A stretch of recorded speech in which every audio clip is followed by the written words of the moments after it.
So today we're here to talk about some skincare trends that are really gone viral on social media with the rise of like influencers and whatnot.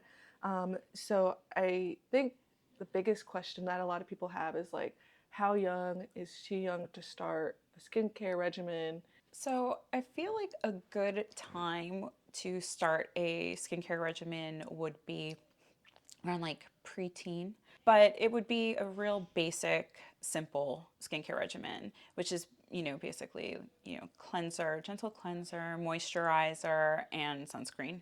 Um, Unless there's something going on with, their skin, I don't really think it's necessary for them to be using retinoids and acids. Their skin doesn't usually need that. So when would be appropriate time to start like those retinoids, and where in your like skincare regimen would you fit that in? So if you're targeting acne, it really could be whenever the acne starts.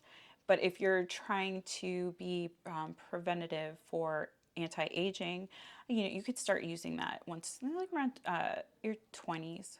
It would be a good time to be start using that. Okay. And in terms, just general for like a skincare regimen that people are doing at home, what are some products that they should reach for? What are some that they should maybe avoid?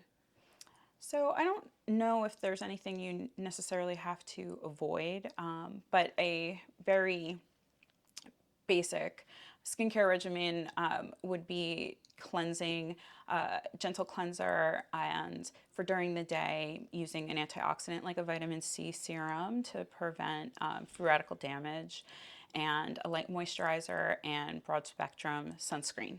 That would be for during the day. And at night, you would be using a cleanser. At night, you could use like maybe an exfoliating cleanser at night.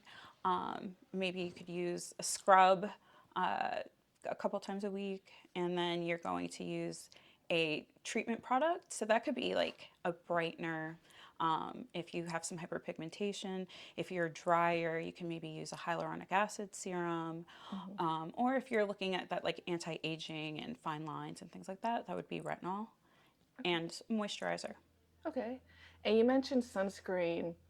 Now that we're getting into summer, um, can you kind of talk more about like how often people should be wearing it? Should they be wearing it all year? And how often should they be reapplying it? Okay, so sunscreen should be used all year round. It's something that you just got to put into your routine. A lot of people think that because they're not outside a lot that they don't need to wear sunscreen, but if you are leaving your home and you're driving in the car, you're getting sun exposure. And 90% of aging is attributed to the sun. So if you're using that sunscreen, that's going to help to prevent a lot of those signs of aging too. Okay. And what about for women who are working and they're wearing makeup to work and they want to, keep up with the sunscreen? What are some good recommendations to reapply throughout the day? So there are a lot of different things now with sunscreen that can make it easier to reapply. So there are powder sunscreens that you can just, take and put right over your makeup. There are sunscreens in setting sprays for your makeup too. So it's just like a mist that you can use. There are also some solid ones that you could actually kind of looks like makeup that you could put right on top of your makeup too. So they've come out with a lot of things to make it easy to reapply throughout the day. Okay, awesome. And I think a lot of people also have questions for at home treatments. Some people may not be able to make time to come in office to get facials or laser treatments, so they're buying products at home. Can you kind of speak about like the effectiveness of those and maybe something that they should be aware of if they're going to do this at home? So some of the products that you can buy or devices that you could buy to use at home can help, but they're not going to be quite as effective as coming into the office.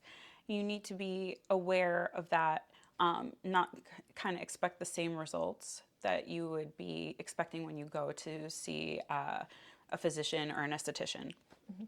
And you also want to do a little bit of research too, depending on your skin tone. You want to make sure that you're not using something that can burn your skin and cause more damage to your skin. But using treatments at home, like at home peels and things like that, really can help the skin. And even when you're going to see an esthetician, doing things like that in between your treatments get you even better results. What about for people who may have oily skin or acne prone skin or just sensitive skin? Is there specific products that could help them, especially during the summertime, to kind of keep up with that? Yes. So you want to, the summertime is a great time to kind of reassess what you're using skincare wise. So in the winter, you're drier, you might use some heavier moisturizers like creams. So if you're using a cream in the winter, you might want to switch to a lotion. You want to, when you have oily skin, you want to use an oil free or non comedogenic moisturizer. That means it's not going to clog your pores. You also could use some products that have some salicylic acid in it that helps with oil too.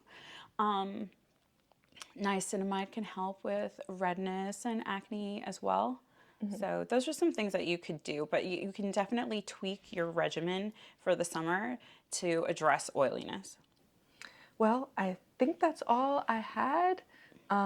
If you guys want to know more about skincare, you can go on to the utswmed.org site under the plastic surgery page.